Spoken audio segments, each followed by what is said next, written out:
Yo, yo, yo, yo, yo. What's up, all you burners, stoners, and potheads? This is Weedman 420 with the Weedman 420 Chronicles. How are all you vipers doing out there? Mrs. Weedman. Mr. Weedman. How the hell are you? Doing all right. How Doing are all you? right? Are you feeling better? Getting there. There you go. There you go. I love it. Have you ever been hopefully you're smoking some big fat doinks while you're listening to the show. And Mrs. Weedman and I are about to get normal. And we are smoking some Drunk Rider, grown by our friend Big Earl. Mrs. Weedman, go ahead and light that bowl up because we need to get normal. And I don't really know much about this strain, just that Big Earl gave me some, and we really like it, so I wanted to smoke it for the show. And it's got a good high. We smoked a big fat joint of it the day I got it on Sunday and last Sunday, and it was fantastic. So good flavor, good taste, great mellow high. Big Earl, well done as usual. And yesterday was Big Earl and I's the Grow Hour 1 year anniversary too. So make sure you check out that episode. It was a fun, just kind of like a burp in the bag episode that Big Earl and I did, and just shot the shit a little bit and talked the talk and gave a lot of thanks and shout outs to everybody. Miss Weedman, you doing okay over there with that bowl? Mm-hmm. You need a triple hit? Yeah, I do. I'm far from normal. Smells fantastic, by the way. Yeah. And we are smoking out of an 8 Decades bowl. And go ahead and pass that bowl over here. I suppose I could give it to you. While Mrs. Weedman talks about what we did on Sunday and what band we went and saw, one of her faves. Who'd we go see, Mrs. Weedman?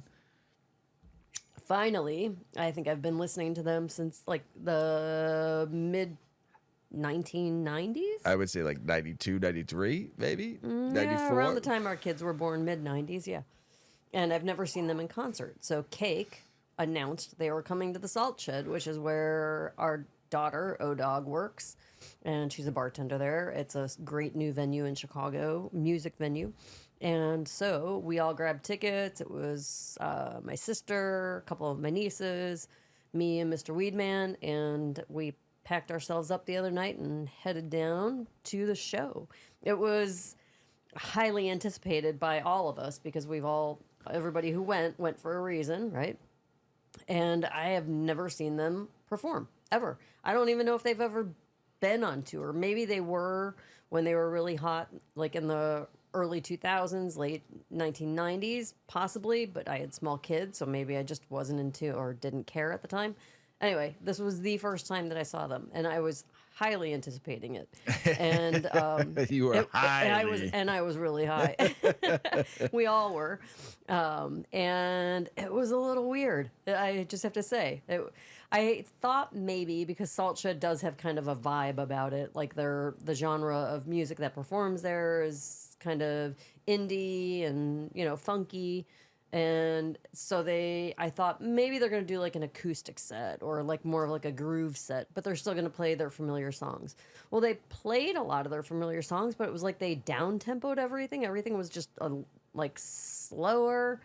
And then it was like he was singing, like you had, for me anyway, I had to listen and then be like, wait a minute, I do know this song. I think he was music off. He was off. I was talking to Mr. Weird. G about it. It just sounded like he was off by like a hair behind the music. Yes, like he was off, not off tune, off by a second of the beat. And like, the songs because you've had the CDs in your car back when our kids were little. And those CDs were on constantly. Like the kids were excited that we were going, and nieces wanted to come because they always remembered you playing it in the cars, constantly, and all of you all singing the song. It was always on. I mean, forever. So, I mean, those songs to the teen. All of a sudden, I'm looking at him, I'm like, he does sound like he's a second behind. Yeah, there were just times where it was just off. And then he got off on a couple banters. Like, he was really, he's probably our age, right? At least, absolutely. Right? And he's got to be at least in his 50s. And, you go through the shit in life, right? And you get in your 50s and you're either wiser or you're, like, just fed up with shit and you don't care, right? I think he has gotten a little wiser, maybe, in the way that he was speaking. Kind of, he sounded a little bit enlightened, and so maybe he was just at a different level. I think he might have been under the influence of something. I know he was buzzed up. He had to be. He was drinking beers on stage. Beers, and maybe he smoked some weed before. He was just kind of in his own little world. And he got off on a couple tangents sometimes, and it was like, "Yo, come back." They gave away a tree. Yeah, he gave away a tree, but the person had to be a steward to the tree for life and commit to giving them photos every couple of years, which would be really cool because you'd have like firsthand kind of communication with the band, maybe, or probably through their social media, but kind of fun, right?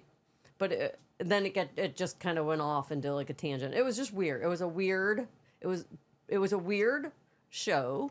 I came out kind of feeling a little deflated, like when we saw Snoop Dogg the first time. It was like, man, what happened? Right. And then he redeemed himself. So Cake will redeem themselves, I'm sure.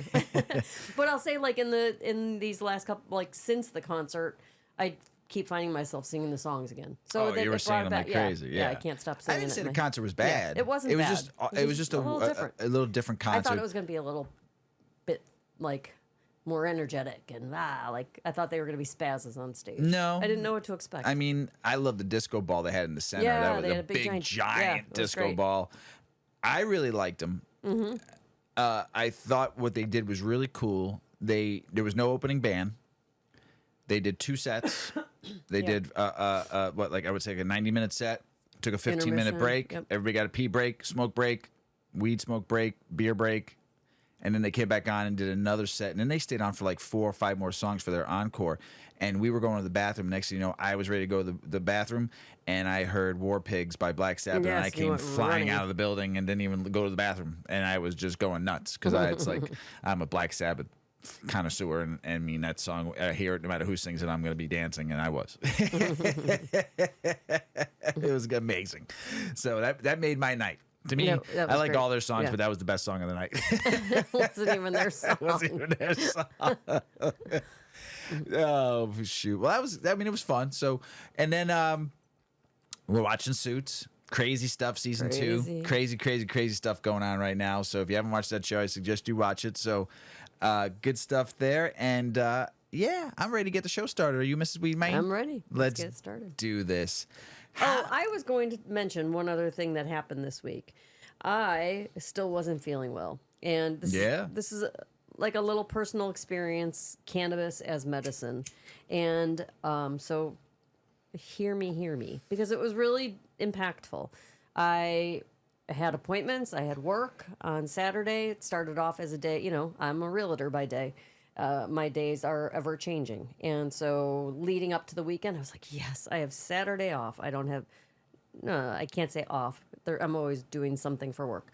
But I didn't have any physical appointments. I was like, I can sleep in, stay in my comfy clothes, have some coffee on the patio, like just have a chill morning. And it wasn't going to go that way. I wasn't feeling good. I'm like, I probably should go to the doctor at this point. And I've got appointments now. So So my day was a little bit wacky, like lots of moving parts. And so it was late in the day by the time I was finally able to go to an urgent care. It was a Saturday. I couldn't get into my doctor. And so I go to a new urgent care that's affiliated with the hospital where I get my care for my health condition. And thinking, they've got me on file. This will be a smooth boom, boom, boom. I'll be out in 40 minutes, right? Saturday, it's beautiful out. No one wants to be in here. So I get checked in, they triage me, I come out of triage, and they have me sit at the registration desk, and I'm like, that's weird. They have all of my information. I already checked in at this little kiosk. And she asked me to sign this document, that there's no physical document and there's no screen. I'm like, well, you're asking me to sign something. I'd really like to know what I'm signing. She goes, there's a binder hanging on the wall next to you. The papers are in there. Like, you'll be signing page number 5. And I'm like, how? That's a piece of paper. You've got a computer screen. You're asking me to sign just a signature pad. How do I know what I'm really signing? Anyway, long story short, she then says, just so you know, we bill as an emergency room. I'm like, why? And she goes, because we're an ER. I'm like, you're an ER? What are you talking about? This is an urgent care. And she goes, no, we're technically an ER. Now this looks like an urgent care. It's like a office building of doctor's offices, and then this one space for urgent care. No, we are an ER, and we bill as such. And I was like, they had already put me through triage and took a COVID test, and without my, I guess I gave consent. And then they did a throat swab for strep, because I had a sore throat all week. And and so I'm already, effectively, I have to pay for something, right? So I'm sitting now for another hour after triage, and I go back up, and I'm like, this is really bothering me. You're going to bill me as an emergency room. I have probably a cold. I'm pretty confident I have a cold. I'm not one of those people that abuses an ER and goes to the ER for a cold. This is silly. And I'm going to be here all day long because I'm not important. They don't need to see me. There's bigger fish to fry. So there's no signage anywhere that says that this is an ER. I was so now I'm starting to get like kind of stressed because I feel like I can't leave because I've already initiated services without knowing that this was an ER, and I've already kind of tried to talk my way through the front desk. Like, do I have to pay for these things? Well, yeah, we're going to bill you. Well, great. Okay. Not a big deal. So I'm just kind of like working myself up, and I don't know. I felt like I didn't have a choice. I think that was my problem. I felt frustrated that I was kind of backed into a corner, that now I was going to be here at their mercy for hours, right? It was already going on 2 hours. And so they finally get me into a room, and then the nurse comes and leaves. And she, and now I know there's only one doctor there. There's a bunch of people in front of me. You're kind of paying attention to who got there before you, how many people have got it. So I have worked myself up completely. In my head, I am so angry that I made this dumb decision to stay there, and I should have read between the lines online when I looked at about the place to go there. Anyway, I'm just like going through all these scenarios in my head and just getting myself so freaking anxious. Finally, I'm like, I'm just leaving. I just have to leave. So I open the door, and the nurse is looking at me because the nurse's station is right outside the door. And I'm like, I just have to leave. And she's like, what? I'm like, my anxiety is just I just can't. I just have to leave. So she looks at the doctor who's sitting there, and I swear to gosh, he had like a clipper, like a hair clippers in his hand, and he's just sitting at the desk. So I opened the door, and I just decided I was leaving. And the nurse's station was right there, and the nurse was, trying to help, and what's wrong? And I just said, I'm at my max. I've lost my patience, and I'm feeling really anxious. My anxiety is like over the top, and I really just need to go home. So she like looks at the doctor that's sitting there, like, I don't even know what he was doing. And she says, can you just take care of her? And I said, no, I'm not trying to get preferential treatment. That's not what I'm looking for. I really need to leave. And she's like, oh, okay. So I left. I've never done something like that. And then I'm in my car, and I'm just so mad. I was so so mad that 2 hours of my time got wasted, that I'm going to have this another stupid medical bill, and that this one was going to be, an ER visit to get two throat swabs, or a nose swab and a throat swab. It's just dumb. And I was mad at myself. I was mad at the place. I was mad at this blah, blah, blah, blah, blah. And I just worked myself up. So I got home, Mr. Weedman. Oh, and one thing I did, I pulled out, and it was kind of like forest preserve just beyond the office. And I rolled down the windows, and I screamed, fuck, as loud as I could. That was really great, but it didn't help my throat. I came home, and I'm like, man alive. I just had I don't even know what's wrong with me right now. I didn't lose my shit. Nobody else would have known that I was stressed out at all. Like, body language was fine. My demeanor was fine. My brain was not fine. I'm like, I hated that feeling. And I felt like I couldn't get myself back in control of myself. I couldn't talk myself out of feeling the way I was. I'm like, I think I just need to smoke and just chill. And so I came downstairs, and I hit, there was a joint that was a blunt that was sitting in the ashtray, half smoked. And I puffed off on that a few times, and I could just literally feel the release. And within probably 30 minutes, I was back to normal. And so I'm just saying the medicinal value of cannabis right there for me was solidified, because I don't take a medication. I don't have extreme anxiety, but I know those those lead-in feelings, right? And look at that. It helped. It tuned me down. It calmed me. I was done with this rapid thinking. It wasn't firing off and working me up in my brain anymore. I could decompress. I could just stop and just be over, done, whatever. It's so stupid. What are you even getting worked up for? So, hoorah for weed, because it really does cannabis. wonders. Yay, Okay, cannabis. that's it. Sorry. Long-winded. Yeah, leave it to me. Long-winded. I should have a nickname, something along that line. Like, You don't have a nickname either, so. it would have to be a long nickname.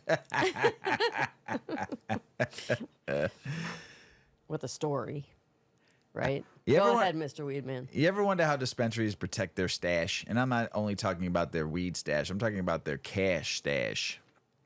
And also protecting their customers that come in their stores, because there's been a lot of robberies, especially on the West Coast. Cannabis dispensaries have been getting robbed more and more lately too. So, just for a moment, let's just say you were of the mind to rob a store, an old-fashioned stick-up, perhaps, maybe a smash and grab. Even before you start shopping for silencers, duffel bags, and fake mustache, you'd probably scope out the perfect target: a shop load of extremely valuable merchandise, or one with fat cash. Of course, the ideal would be a shop featuring both, which is exactly what makes your humble neighborhood cannabis dispensary such an extraordinary mark. Much of this is due to the fact that under federal law, cannabis remains illegal, and credit card companies aren't willing to risk the Fed's wrath by touching marijuana money. This forces dispensaries to join the lion's share of their business in cash.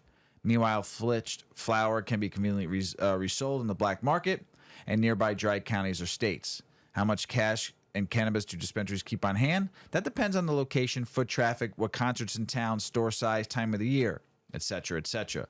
But for large shops, some industry experts have said to this journalist, of cash could easily be sit between 100,000, 200,000, plus much more, and then also the cost of all the product as well. In other words, hardly an Ocean's 11 haul, but not a bad day's work either. Of course, for a small mom and pop dispensary, a loss like that could be a death blow. Weed store robbery numbers aren't easy to come by. The cops could give a shit. One store owner told the journalist, former director of Craft Cannabis Coalition, shared some self-reported statistics gathered by dispensaries in Washington state, indicating that in 2022, there were 102 armed robberies and burglaries. If you're mathing that at home, that's one every 3.6 days. Give the high stakes. How exactly do dispensaries keep their cash, merch, customers, and staffers safe? It ain't easy. For starters, some city ordinances often determine where shops can and can't be located, which sometimes regulates a store to sketchy-ass neighborhoods or spots that turn ghost towns at night. Likewise, some states explicitly prevent dispensary owners from keeping weapons on premise, which of course the bad guys are likely wise too. While every dispensary must adhere to the mountain of state-ordinated security regulations, Massachusetts, for instance, requires that product can't be viewed from the street without the use of binoculars, optical aids, or craft. Here in Illinois, there is no live product on the shelves in the stores. Everything is in a vault, and you see armed security people at the stores. I've walked into dispensaries with San Quentin levels of security, barred windows, beefy cameras, plexiglass barriers, buzz you in, buzz you out. And I've also seen my share of airy spa-like boutiques with polished wood, pink orchids, and cute as of bud tenders. But to make no mistake, all dispensaries are required to be camered up. So just because you can't spot the video surveillance doesn't mean you're not on candid camera. In fact, every spot in the store where a cannabis transaction occurs, counters, registers, and where the product is touched, like the back room, must be filmed from multiple angles. With 186 stores in 11 states, Trulieve is one of the largest multi-state operators in the country. The chief technology officer oversees, among other things, all technical aspects of dispensary security. Trulieve cameras monitoring all transaction points as well as entrances and exits, the parking lot, and the back of the store, not to mention its delivery trucks, which are outfitted with both cameras and GPS trackers. Between 30 and 40 people actively monitor the camera systems 24/7. There's an artificial intelligence that might, for instance, pick up if a particular lobby is getting a little too crowded. Panic buttons direct out both security and law enforcement. Staffers arriving early or leaving late can call Trulieve Security Center to ask if the coast is clear outside the shop and can be in contact with the center as they walk to their car. That's actually really cool. Mm-hmm. Steve Weiner, who owns Bighorn Weed Company, a super popular independent dispensary in Tahoe, New Mexico, knows something about security. For 6 years, he served as an officer on nuclear submarines in the U.S. Navy, including a stint of Seawolf fast attack sub in the Arctic. I had top secret security clearance and access to sensitive information. And that experience informs how much this business I found that intriguing business. Bighorn is the most laid-back, low-key weed establishment I've ever set foot in. Exactly 0 products sit behind glass. The counter itself is small and doesn't create a barrier to staff or the back room. The cameras are hard to spot. Oh, and there's an upright piano that looks like it was dragged straight from a saloon. Wiener's approach to security is holistic, psychological, and strategic. Even though it is very high dollar value per square inch, we're intentionally not signaling that this is a jewelry store, he says. It's really no different than if you walked into a nice wine shop in Sonoma County. You wouldn't see bottles behind glass. Part of his strategy also relies on Navy-style compartmentalization. Only a fraction of his flour, pre-rolls, and edibles is kept in the front of the store. The rest is accessed the way of increasingly secured rooms that employees need a unique punch code to access. Only Wiener has access to the innermost sanctum, though. There's, of course, another way into a dispensary's innermost sanctum. Ram your car straight through a wall, something like folks at Deep Sentinel, a Pleasantville, California-based security company, have seen more often than you'd think. I've seen a lot of that, too. I follow some people from California, and you see the break-ins and just cars just running right through dispensaries. It's nuts. They said most break-ins, they tell me, happen the old-fashioned way, with a crowbar to the front and back door. AI-assisted cameras pick up suspicious characters, though. It takes less than 20 seconds for a guard in an off-site control room to assess the situation. Hit the siren through a speaker, tell the no good nicks to bugger off, but the company is working on another line of defense, still in beta and expected to launch later this summer or next year. An in-store drop from the ceiling smoked... really? An in-store drop from the ceiling smoke deterrent, essentially a smoke bomb that when triggered by an off-site guard makes it near impossible to see and even harder to toss jars or crunchberry kush into a duffel bag. I bet you eventually there'll be like those flash grenades too, that totally stun grenades and stuff. Yep. I'm sure there'll be that kind of stuff too. Obviously, the fat stacks of cash on hand is what's inspiring the cramming and stick-ups, which is why cannabis community has been pushing Congress to pass the Safe Banking Act, which could allow dispensary customers to, yes, use credit cards to purchase weed. Some dispensaries allow the use of Dutchy Pay or Can Pay, cannabis-specific cashless payment apps. Some take debit cards, typically with a $3 fee. But as long as cash is still king, crowbars will be prying the place of the doors. Be careful out there, everybody. It is a cash business. There's a lot of money taking place. Protect your employees, protect your cash, protect your grow, protect your inventory. Just be careful out there. So it's not always safe. So I talk about doinks all the time. What is a proper doink, Mrs. Weedman, and the art of the roll? Yes, this is some smoking etiquette for serious stoners. To discover the optimal way to smoke the world's best weed, the team of iron lungs behind Proper Doinks worked their way backward. After rolling up the same selections side by side, the cannabis wasn't always revealing its best expression. To uncover why, they broke down the smoking process step by step. Embedded in the California cannabis scene, Adam Payne and Paul Christman already had access to incredible weed. But was the key to an impeccable puff in the grind? The tightness of the roll, the way a joint is hit and ashed? Proper Doinks offers an answer to an important cultural question of our time. How do we achieve the perfect high? To tell the tale, I'll start from the ending and work my way backward.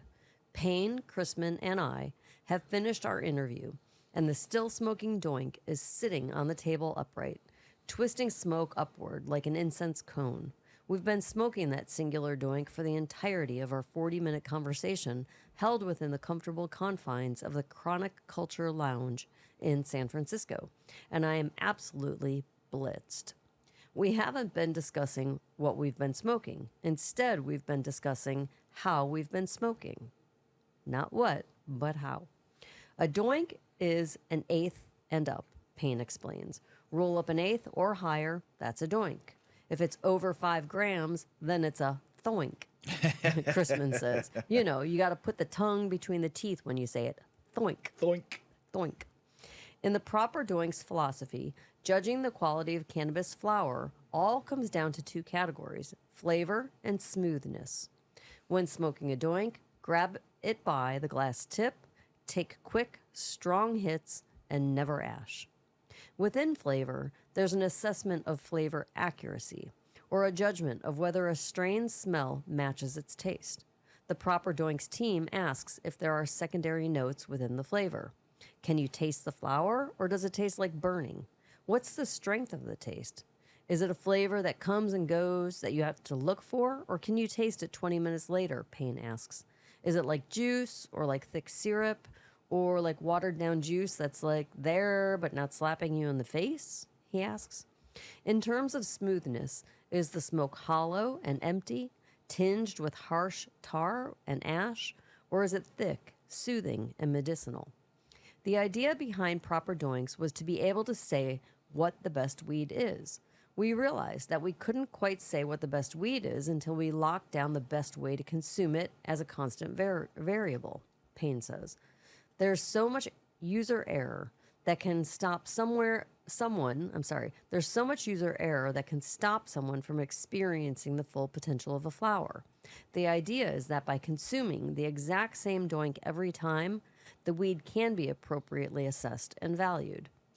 Payne and Chrisman met through work at a Sacramento headquarters of Connected Cannabis. After establishing an online rapport through Instagram, they learned that they lived 12 houses down from each other in Fairfield, roughly an hour south of Sacramento. By 2018, that close proximity and shared interest in smoking elite strains fueled a friendship that allowed them to get together often and roll up joints side by side. We went on this tear of finding the best weed in the world and perfecting the art of the doink, Payne says. They believe a doink is the best way to appreciate the taste of weed, and their strategy follows techniques cigar aficionados would recognize. Doink smokers should not draw in a hit for too long, an action that can overheat the cherry and make the smoke taste like char. Also, doink smokers should not ash. Keeping the ash insulates the heat, and knocking it off can cause the doink to burn hotter, which affects the taste. When they started rolling the weed together the same way, and then they found When they started rolling the same weed together and found differences due to the roll, they started experimenting with the grind, which is fine and compacted for the doinks to be able to burn consistently and slow. While demonstrating the art of rolling a doink during our interview, Payne meticulously picks out the stems and any unsmooth sugar leaves. A proper doink will always have a glass tip, which prevents things that can sour the smoking experience, such as a resinous oil on the lips or Scooby snacks. The idea behind the glass tip is that the holes inside create drag that slows the burn and stops the cherry from getting too hot and burning the flower's terpenes. To get to a proper doink, Payne and Christman broke down the steps applied toward rolling up. The battles were on. They did short joints versus longer joints, skinny joints versus thick joints, a looser versus a tighter roll. We would do each scenario 10 to 30 times in a row until there was just absolutely beyond a shadow of a doubt no other option, Payne says. The joints that they smoke take 25 to 30 minutes to roll and burn for at least half an hour. At our smoke sesh, I followed their instructions by turning the doink in my hand, ensuring an even burn, and hitting it as if I was blowing smokos, a strategy to cool the smoke in the mouth before it's inhaled. Short, strong hits with a small rotation in between. It's the same thing with cigars, Payne says of the Proper Doinks technique, so it's perfectly burning with no long runs or long spots. Payne and Chrisman focus on the flower's interaction with the palate. The fact that the weed is good and will get them high is a given. To share the experience of judging the cannabis they smoke, they started a review account on Instagram. When we started trying to find the best weed, people started selling us really expensive weed. We don't bargain for art, and boutique weed, we believe, is art. So you name a price and we'll pay it if you're saying it's the best, Payne says. Noting that they have ruffled feathers in the cannabis industry by calling out strains they think are subpar. We started getting a really deep connection with a lot of consumers just from telling the raw truth. Chrisman approaches cannabis from a consumer perspective and represents consumers who are living paycheck to paycheck but will splurge on a $450 ounce. You can't take it back. There's no refunds in this industry, he says. It is what it is. You're stuck with it until your next paycheck. They respect our honesty because they want to know where to spend their money wisely. One of the connoisseur topics they often dive into online is the controversial topic of white ash. We just talked about this. Heady smokers argue about whether or not white ash denotes quality cannabis. The topic of white ash touches upon a widely adopted growing step called flushing, where cultivators flush a plant of nutrients and provide only water in the last week or two before harvest. The idea behind white ash in cannabis is that it occurs when a plant has been properly flushed, dried, and cured. Many within cannabis culture will argue white or black ash doesn't signify anything pertaining to quality. In cigar culture, white ash has come to be known as a signifier that the tobacco was grown in nutrient-rich soil. Tobacco is also deprived of nutrients when it begins to flower. Payne believes flushing is not the cause of white ash and actually makes the smoke worse.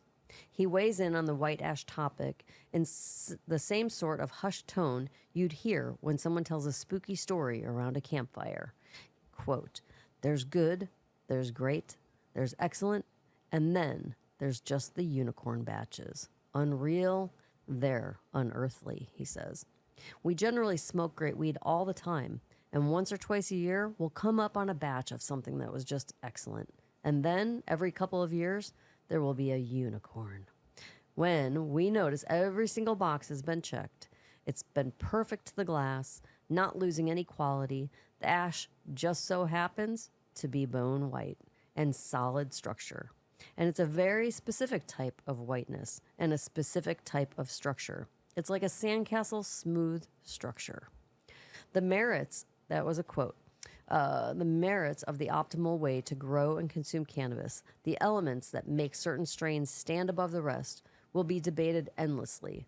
But the team behind Proper Doinks has put in hours to defend their brand and smoking philosophy. They've developed a standard to fit the world's weed, and they can't stop now. After all, once you've hunted and found unicorns, there's no turning back." Unicorns. Unicorns. 35 years ago, a judge said marijuana did not belong on Schedule 1, and the HHS is finally agrees. In 1998, case highlighted the DA's stubborn insistence that marijuana has no accepted medical use, as Mrs. Weedman just talked in her story before we started reading. What'd you say? It was medicine. Medicine. The Department of Health and Human Services, HHS, last week or a couple weeks ago, recommended that the Drug Enforcement Administration, DEA, move marijuana from Schedule 1 to the Controlled Substance Act, the law's most restricted category, to a 3, which includes prescription drugs such as anabolic steroids, Tylenol, and codeine. 35 years ago, today, Francis Young, the DA's chief administrative law judge, likewise concluded that marijuana did not belong in the Schedule 1, which also includes illegal drugs such as heroin, LSD, psilocybin, and MDMA. Although Young's conclusion ultimately were rejected by the DEA Administrator John Lawn, his decision was a milestone in marijuana reform that highlighted the irrationality of the drug's legal classification. It is worth another look now that the DEA, in response to the HHS recommendation, may finally acknowledge after half of a century a steadfast resistance. Marijuana does not meet the statutory criteria for Schedule 1. Young's 1988 ruling came after 16 years of litigation that demonstrated how determined the DA was to maintain the total prohibition of marijuana, no matter what the relevant evidence showed. In 1972, the National Organization of Reform of Marijuana Laws, NORML, the two other groups petitioned the Bureau of Narcotics and Dangerous Drugs, BNDD, the DEA's predecessor agency, asking it to move marijuana from Schedule 1 to Schedule 5, the least restrictive category, or deschedule it entirely. The BNDD initially refused to even consider the petition, claiming it would violate the Single Convention of Narcotic Drugs. Even if it might be true, the U.S. Court of Appeals for D.C. Circuit ruled in 1974, the point is not obvious or clear-cut, but requires a reflective consideration and analysis. The appeals court said that the BNDD's position should have been reflected in an action denying the petition on the metrics. As the D.C. Circuit saw it, the agency's shortcut was inconsistent with the kind of interchange and refinement of views that is the lifeblood of a sound administrative process. On remand, Young noted the DA held a 3-day hearing, after which an administrative law judge found in NORML's favor on several issues, but the agency's acting administrator entered a final order denying NORML petition in all respects. Normal again appealed to the D.C. Circuit, which in 1977 told the DA to try again. The appeals court questioned the DA's interpretation of the Controlled Substance Act and ordered to seek a review of marijuana's classification from the Department of Health Education and Welfare, now HHS. Then followed a rulemaking process required by the statute. In 1979, the department concluded that marijuana should stay in Schedule 1, and 10 days later, without any further proceedings, the DEA again rejected Normal's position. Normal once again asked the D.C. Circuit Court to intervene. In an unpublished 1980 order, the appeals court said that reconsideration of all the issues in this case would be appropriate, and again remanded that the matter to the DEA.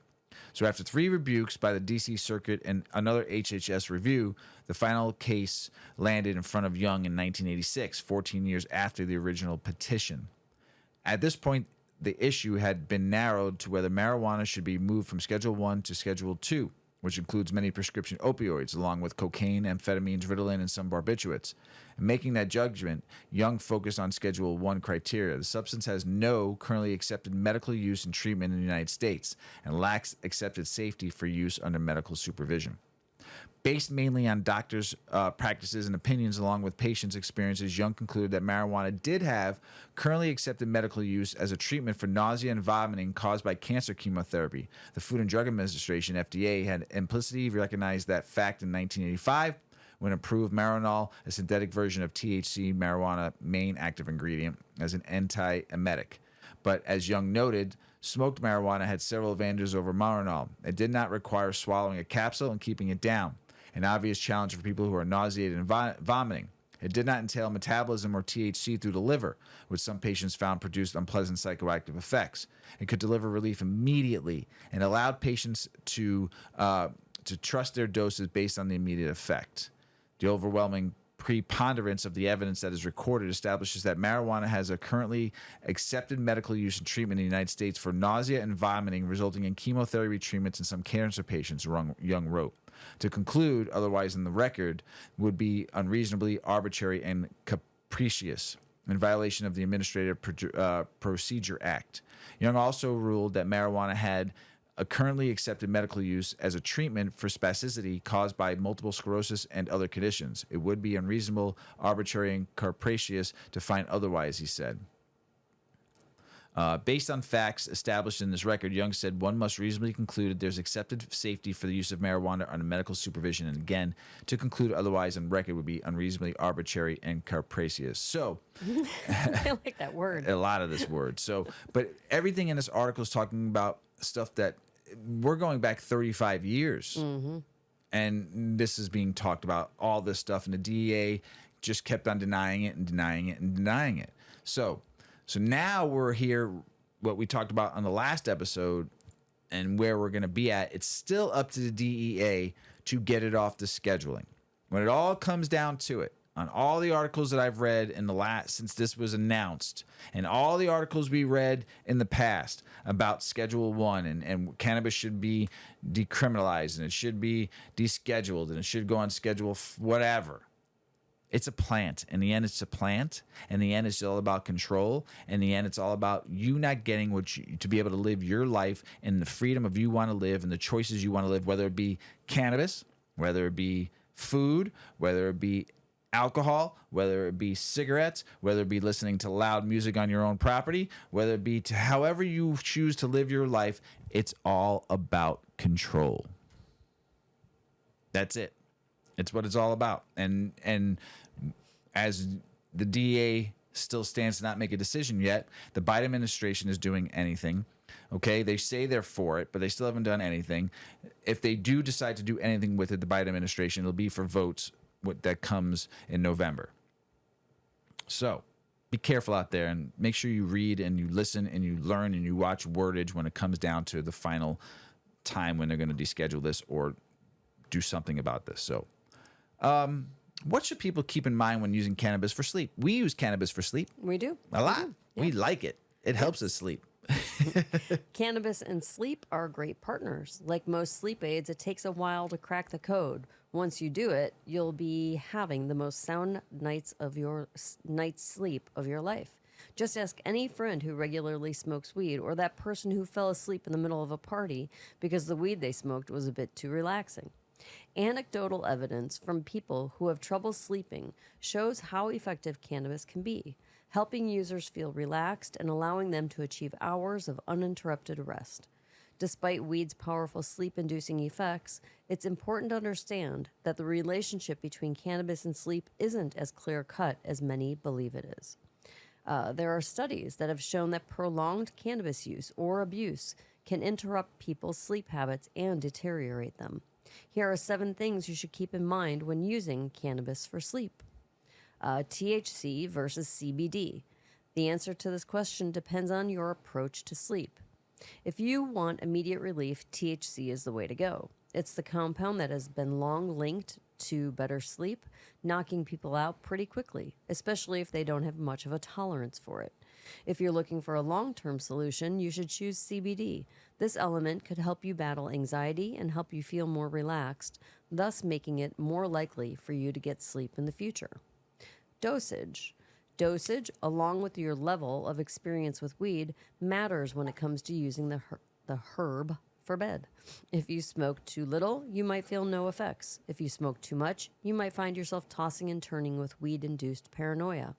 If it's your first time using weed for sleep, try your best to create a relaxing environment and avoid overstimulating yourself with too much screen time or alcohol.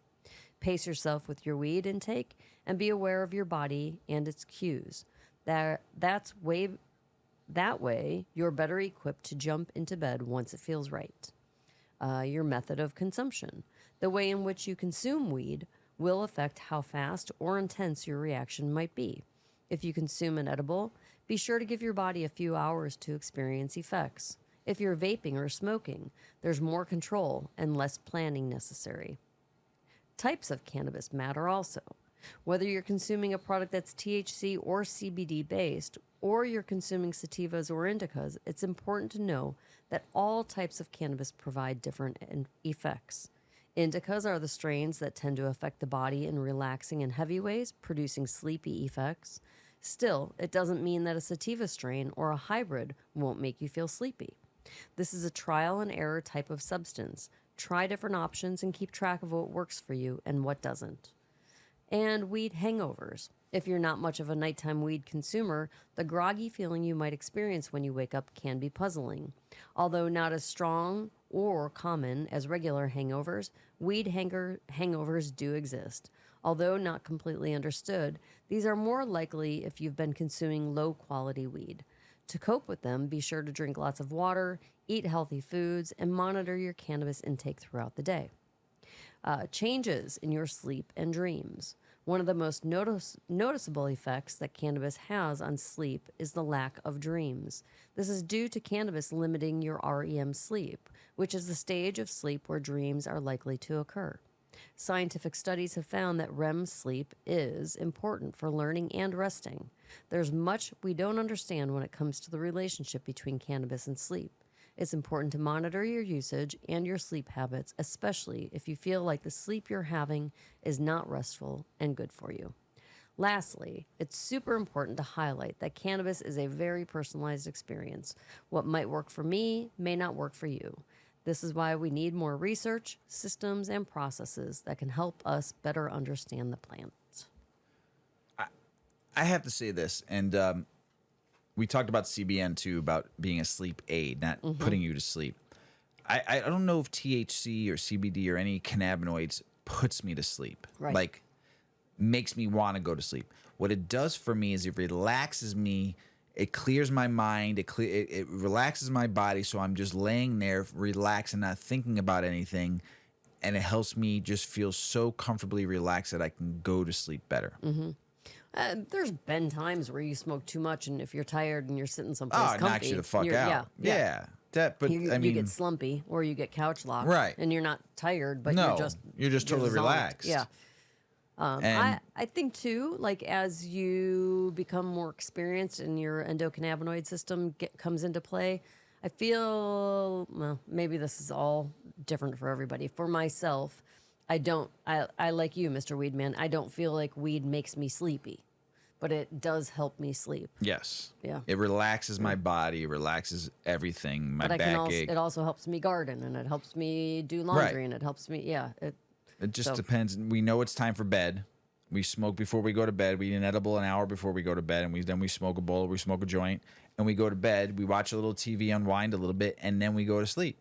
right. Right? Yeah, But like when it's time to go to sleep, we shut there's the- no right. doubt. Like you're just You're going out. to sleep. You Yep. know, we're night owls regardless. And when I wake up in the morning, but it's not because of cannabis. My whole life I wake up groggy because I don't want to get up. Right. Yeah, I maybe like on a night like when we went to the concert the other night where you're like smoking a shit ton and then you've had some edibles too and then maybe you have more when you get home. You might still like wake up occasionally and be like, "Woo, I think I'm still a little high." That happens. Yeah, I wouldn't that's call that a happened. hangover. No, not at all. Not I great say, if you have to meet clients in the morning. I say bonus. Yeah, well, 'Cause I'm not if you feeling have good. not if you have a work appointment. That can be rough. No, I just think it like I said, it makes me relax to where it helps me sleep. It's a Yeah. sleep aid. It's Yeah. not like taking a sleeping pill or an Ambien where people wake up and fucking down the street somewhere because they're sleepwalking, you know? Yeah, naked, right? Yeah. So that's not what happens with me, you know, but I enjoy cannabis at night because it just puts me where I want to be at. Eastern Band of Cherokee Indians vote to legalize recreational marijuana in North Carolina. Nice. The official vote was 2,464 yes, 1,057 no. I am so happy because you'll be in North Carolina where it's not legal yet, and because it's your land and you can grow and sell. And you know what I said on the last couple episodes about this, you can control your own destiny. You don't have to get any money from the federal government and take a handout. Control your own destiny. Start it there where nobody else is doing it. You're going to become very wealthy, and I'm so happy for you. So good for you, Eastern Band of Cherokee, to vote and legalize it. Awesome. Cannabis farmers want to be included in wildfire recovery program, and I think they should because you get tax money, right? California loves that tax money. They should be helped out. First cannabis ads are coming soon to Spotify, and Cresco Labs will be one of the first companies to advertise cannabis on Spotify. And then there was another one too. I saw a commercial on someone. Dovboy sent me a commercial of a dispo ad on what was it? What was the TV station? Hold on a second. I'm looking it up real quick. On Sling TV, I think it was. Yeah, Sling TV. There was a cannabis ad. Look at that. That's pretty cool. Yeah, cannabis ads. Crazy. I like it. A deal for bipartisan banking reform is imminent, says Sherrod Brown. We'll see. Democrat of Ohio is very optimistic about it. We shall see. I've been hearing about this for 10 years. Massachusetts has $5 billion to date since they went rec. $5 billion. And record numbers month over month. August alone did $139.3 million. Yeah, $5 billion. That's a lot of money for Massachusetts. That's good stuff. Illinois Governor Pritzker downplays steep marijuana prices amid growing industry touting sizable sales to visitors from out of state. What about in-state? What about this state here? Why are we paying so much in taxes? Why do we have to pay local governments taxes? You charge for different THC ranges from 20% all the way up to 40%, and you made $600 million, and I still don't understand where the money's going. You're 89% more than the rest of the country when I'm looking at cannabis prices. You're higher. And you tout and you downplay it because your tax rates are so high that companies can't make any money, so of course they got to charge more money. And of course they should be charging a fair price if everybody didn't have to pay all these taxes. You don't deserve any of it. I'll keep on saying that till I'm in my grave. Alabama's cannabis saga, how file size restrictions hurt marijuana licensing applicants. Man, come on, Alabama. This has been going on for a while now. Gummies, yes. Chewables, no. And Pennsylvania Medical Marijuana Advisory Board rules. Come on. It's the same thing. It's candy. That has no relevance on weird. the drug. It's so weird. It's so weird. An Indiana constitutional right to use marijuana. Most of Indiana's neighbors, I've smoked with a lot of people from Indiana. I have a lot of friends in Indiana who I've smoked with. And Indiana smokes a lot of weed. Most of Indiana's neighbors have legalized cannabis, marijuana for recreational use. Illinois, Michigan, even if you like look around some other states, if you go a little further east, you got Ohio. If you go a little further west, you got Missouri. You're stuck in the middle. If you go a little further north, you got Minnesota now. You're being surrounded. The path of decriminalization has most always been through state legislation or voter initiative. But despite the strong public support for decriminalization, legislative efforts in Indiana have gone nowhere. The governor said when it goes federally legal, he will put it on the ballot and vote for it. But Article 1, Section 1 of the Indiana Constitution does not mention privacy, but does broadly protect life, liberty, and the pursuit of happiness. In 2018, this person argued that the provision should protect from criminal prosecution and possession of a single marijuana blunt by an adult Hoosier who is not operating a vehicle or otherwise affecting anyone. The Indiana Court of Appeals rejected the argument in part because the claim had not first been presented to the trial court. Oh, my God. In the recent ruling, the Supreme Court recently had quite a bit of a say about the fairly robust protection of Article 1, Section 1 and the upholding of Indiana's 2022 abortion ban. The justice wrote Indiana's long history of generally prohibiting abortion as a criminal act, coupled with plaintiffs' acknowledgement that protecting paternal life falls within the state's broad authority to protect the public's health, welfare, and safety, suggests that the common understanding among Article 1, Section 1's framers and ratifiers was that the provisions left the General Assembly with legislative discretion to regulate or limit abortion. Through the same lens of originalism, a challenge to the statute of criminalization of marijuana possession would fare better. Possessions or use of marijuana was not illegal when the 1851 Indiana Constitution was written, or for decades later. Ooh. Although the state may point to concerns about minors or drivers using marijuana, a narrowed challenge would take the public health, welfare, and safety concerns mostly off the table. As in Alaska's case referenced above, a veteran who is suffering from PTSD would be an ideal litigant to argue that they should not face jail time for using a substance that decreases the severity of the symptoms. Plaintiffs in the abortion case instead brought a facial challenge to a statute, which is most difficult challenge to mount successfully. If there is at least one circumstance under which the statute can be constitutionally applied, the challenge fails.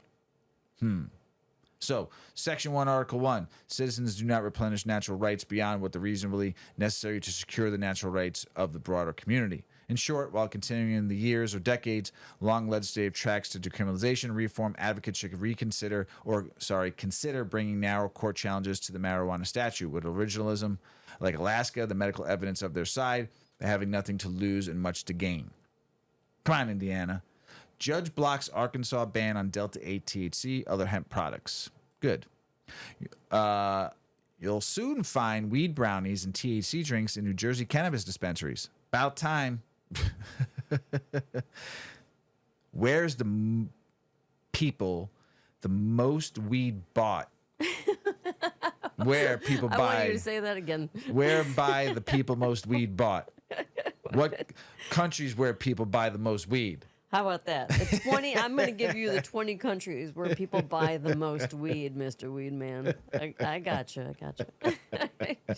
Figured I just want to catch you, see if you were slipping. You were paying attention. I'm paying attention. You paid attention because I said everything wrong. If I would have said it right, you would have been like, all right. Oh, get it.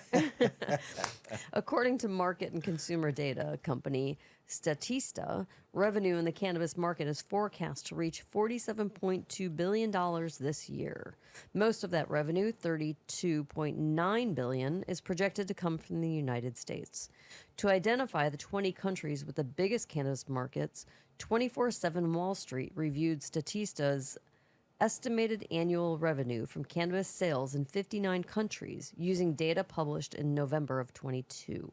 Sales include retail sales and taxes, encompassing business-to-business as well as business-to-consumer transactions, and using current exchange rates. The cannabis market is divided into 3 segments: medical, therapeutic, and recreational. The medical and therapeutic areas have been legalized in more countries than recreational use. According to Statista's analysis, therapeutic cannabis use rose during the pandemic, as its use is perceived to help those cope with anxiety, even though research on the matter is limited and health professionals warn the effects are complex and not without risk. Some still look negatively at cannabis as a recreational drug, fearing it leads to more powerful narcotic use. The maturity of the cannabis market varies by country because of differing legal environments and public attitudes toward the product. Even so, the outlook for cannabis is bullish. Legalization means higher tax revenue. The industry is introducing all manner of new products, and there is considerable merger and acquisition activity. According to Statista, in 16 countries, revenue was projected to leap more than 100% from 2022 to 2027. Here's the total 2022 revenue from the top 20 countries actively allowing legal sales. Mexico is at spot number 20 at $106.3 million in sales for 2022. So this is all 2022 sales. 19 is Norway at 106.9 million. Belgium, number 18 at 108 million. Denmark at 110 million. 16 is Turkey at 128 million. Poland comes in 15 at 132 million. Then we have Switzerland for 140 million. Number 13 is Brazil for 151 million. Korea comes in at 12 for, wow, they have a big one, 221 million. And it's so, just so you all know, Mrs. Weedman's reading it, almost all these countries are illegal. Are illegal? Illegal, yeah. They're not even recreational. Oh, so mostly. they're somehow tracking the black market and traditional market? They're figuring out. I didn't see that part. 11 is Italy with 280 million. Then 10 is France with 284 million. Number 9, Australia, 308 million. Big country. Number 8 is the UK with 346 million. Totally illegal in the UK, recreational wise, just so you know. But medical. Some they of have these, a medical yeah, market. but their medical market is so strict there. I mean, the UK legalized medical cannabis in 2018, but the program has been criticized because of just shit. Right. A lot of this is medical, but Yes. it's crazy though. There's all these countries are illegal recreational wise though, and they're still doing that much money. Yeah. Number 7 is Spain with 652.8 million. 6 is South Africa, $678 million. 5 is Thailand at $819.9 million. 4 is Germany at $873.8 million. And the top 3 are, with a little bit more information, I am going to cover them. Number 3, the Netherlands. $1.0 billion in 2022. Although the country is known to be the European haven for cannabis users due to its tolerance policy towards so-called soft drugs, the cultivation of cannabis is still illegal there. But a pilot program is expected to start by the end of the year and could pave the way toward the full legal sale of cannabis. The Netherlands is the second European country to launch a pilot program to regulate the sale of legal cannabis. They did legalize medical cannabis in 2003. Number 2 is Canada with $3.09 billion in 2022. In 2018, Canada became the second country in the world after Uruguay to legalize marijuana for recreational adult use. Medical cannabis has been legal there since 2001. And number 1, the United States comes in at $27.9 billion for 1 year. The United States, the most populous nation on the list, is by far the most robust market for cannabis consumption. The substance remains federally illegal. The government does not recognize its medical use and considers it a substance of high risk for abuse. Bullshit. Possessing, growing, transporting, and distributing marijuana is a federal felony. However, the U.S. government has chosen not to interfere with states that have legalized cannabis. A total of 41 states, as well as the District of Columbia and Puerto Rico, have medical marijuana programs, while 23 have decriminalized cannabis. Crazy. There's a lot of money in a lot of those in those 20 countries. I'm surprised to see, yeah. And most of them are medical only, not rec, not decriminalized. But they're making some movement. There's what I didn't realize was in the Netherlands, there's been a lot in the press about them very recently stopping their cafes, the cannabis cafes. For tourists. Because they want to improve the level of tourism in that area.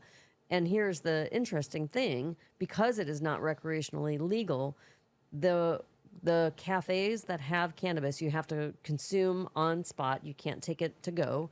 And the cannabis is supplied by traditional market growers. Crazy, right? Crazy. So they're creating some new system to fix that and try to work around that. Crazy. Yeah. International news. German government anticipates huge windfall with legalization of cannabis. Estimates suggest that approving the consumption and possession of marijuana will contribute to around $5 billion annually to the state's budget. Crazy. That's a lot of monies. The international cannabis trade is booming without the U.S. Guess which countries are buying and importing the most weed? Of course, because the United States can't even go over state lines yet go internationally. I mean, Canada's one, killing it internationally, going back and forth. They are just doing more to go export than the U.S. is even thinking, not even hasn't even a thought about it yet. They are killing the export game right now. And then and a lot of Germany is importing the most flower around the world right now, as you just read about how much money they're making. And a lot of it is from imports. There's Colombia is already shipping thousands of pounds of cannabis to Europe. That's another country doing really well. Canada, 132,000 pounds. Wow. Yeah. Not even a lot. I mean, compared to what they're growing. Well, but it is a lot. It is a lot. Yeah. South Africa ends arrest for personal cannabis use and possession. Finally. Mm-hmm. Love it. Love it. They will no longer arrest people for personal cultivation or possession of cannabis. The South African Police Services issued a new order seeking to clarify confusing legislation in the enactment of cannabis laws in 2018. It's amazing. They're great. Look at them. Nobody's going to get arrested for weed. Police officers allowed to smoke pot when not on the job in Luxembourg. You can smoke when you're off work. Just don't come into work stone. Come into work with it. Good job, Luxembourg. Cider. We like a good cider. We do. I like apple cider too. Off the apple cider you get from an apple orchard. When you go to the orchard. orchard. It's great. But also a good cider, like a alcohol cider. I like apple donuts personally. You do like the apple. I think that's the reason why you like going to an apple That's orchard. That's why I go to the apple orchard. And you also eat an apple a day, which keeps the doctor away. I do. Yep. So this is a fun story. A century-old New York orchard releases a cannabis-infused apple cider. As each day shortens, the signs of fall settle in. Ugh. Oh, no, I don't mean that. Ugh. I do like fall, but I don't like winter. I kind of like winter. I just don't want to be cold. That's it. Yeah, you love the that's snow. all. Yeah, you I love do. looking at the snow when it hasn't been touched. Oh, it's so pretty. Yeah. You just I don't don't like want to being even cold. think about snow right now. All right. As each day shortens, that's happening here. The signs of fall settle in. Green leaves shift to crimson and gold. Evenings get brisk, and apples plump on their tree branches. Beak and Skiff, a 100-year-old apple orchard in central New York, is celebrating the season with Honeycrisp, an infused beverage from its cannabis brand Heirloom. Not spelled like heirloom, it's Ayrloom. The brand grows the apples and weed used in the recipe. Pretty cool. Beak and Skiff apples are at the center of everything we do here at the orchard, Eddie Brennan, Heirloom president, shared with Green State in an email. Our family grows, hand trims, and harvests over 350,000 heirloom apple trees every fall season. We still use many of the same genetics that our great-great-grandfathers passed down to us. Honeycrisp is a light-dose edible designed for social enjoyment. Each can contains 5 milligrams of THC and 5 milligrams of CBD. The drink is enjoyed cold from the fridge or heated into a mulled cider, making it ideal for the fall season. Beak and Skiff began shipping cannabis drinks to licensed New York dispensaries in December of 2022, alongside the brand's gummies, balms, tinctures, and vapes. They hold the title of being the first infused drink brand in the state. The Heirloom operation is built for the future New York cannabis industry. The factory can run 250 cans per minute, equating to 25 million units yearly. With New York retail licenses halted by a discrimination lawsuit, the orchard will have time before hitting production capacity. Until then, they will push forward, researching new products. Each of the 25 plus apple varieties on our 5th generation 1,000-acre orchard is special, but the Honeycrisp apple is especially popular. The sweet, crisp, and juicy variety inspires thousands of people to visit our award-winning orchard each year. The orchard also has an alcohol brand called 911 Established. Their cannabis beverage Heirloom is available in dispensaries throughout New York, and you can grab the new seasonal Honeycrisp or the signature line of flavors, including pink grapefruit, pineapple mango, black cherry, and lemonade. And for those living outside of New York State, you can enjoy the brand's CBD line, which is now available nationwide. It seems safe to say that apple season has arrived, especially on this cool Chicago night. So before you go hopping on that pumpkin spice train, maybe it's time to try an infused cider. I want to try one of their ciders. I do too. I love cider. Yeah. Whether it be alcohol or non-alcoholic ciders. I mean, like I said, go to the apple orchard and get yourself a gallon of that cider. You drink that within like 2 days because it's so good and so just delicious, you know. And Honeycrisp is my favorite apple. That is your fave. You know, gotta just try I remember it. the first time you tried a Honeycrisp too. You were like, It was like a game changer. What a wonderful world. Yeah, the world opened, It opened. before me. Oh, shit. I've talked about Ricky Williams, former football player, running back, with his cannabis use, his cannabis brand. But ex-NFL star Ricky Williams says the league is moving in the right direction by loosening its stance on cannabis in recent years. He's hoping Roger Goodell's organizations goes one step further by allowing teams to treat players with marijuana after games. Ricky, who was suspended 5 times and missed a chunk of his career for violating the league's substance and policy, believes society is going through a big transformation when it comes to accepting the benefits of cannabis and psychedelics, and he's hoping the NFL follows suit. The NFL changed its policy in 2021, elected to only test players once a year and handing down less punishment if someone is popped for cannabis. Ricky is thrilled with the league's changed stance on cannabis, but feels it would have a great benefits for players if they were encouraged to use it instead of pills during recovery. I think the next step, though, is at the end of the game, if we're on the plane ride home, the trainer is walking down the aisle and has 2 capsule cases, one of Ambien and the other of one of Vicodin, Williams said. He's walking down the aisle and saying, do you need any of this? Do you need any of this? Oh, that sucks. And the truth is, for football players who do need something because it hurts and you're all revved up and it's hard to come down to go to sleep, and I love to see cannabis as being one of those things that trainers walking down the aisle and offering to those players. Ricky, who legally changed his name to Eric Mirren recently, has been an advocate for the cause for decades and is outspoken on the positive effects cannabis has had on mental health throughout his career. Now he has his own brand. It's going strong. And he's doing well.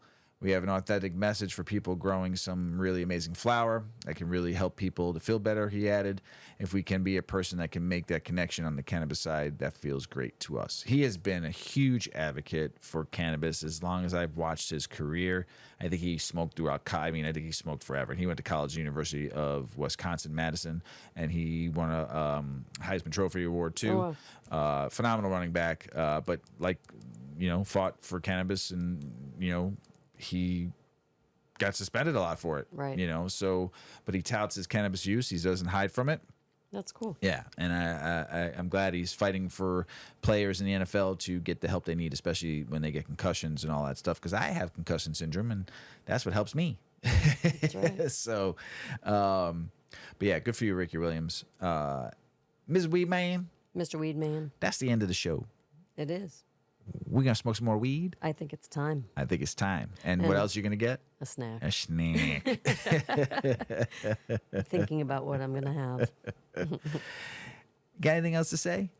Everybody have a great week. Stay well.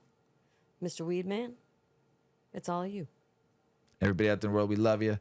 Thanks for listening. Make sure you check out 8decades.com. Go see Mrs. Weedman's baby. It's awesome. Check us out on there. Say hello. Got some new slaps we're going to be releasing soon, too, the Grow Hour slaps. So check it out on 8decades.com. We love you all out there. Thanks for listening. Thanks for all the DMs and all the love. And thanks for all the fun stuff you send me. I appreciate you all out there. We love you. As Paulie always says, smoke smart. Puff, puff, and away. Puff, puff, pass. Check out our cannabis lifestyle brand online at 8decades.com.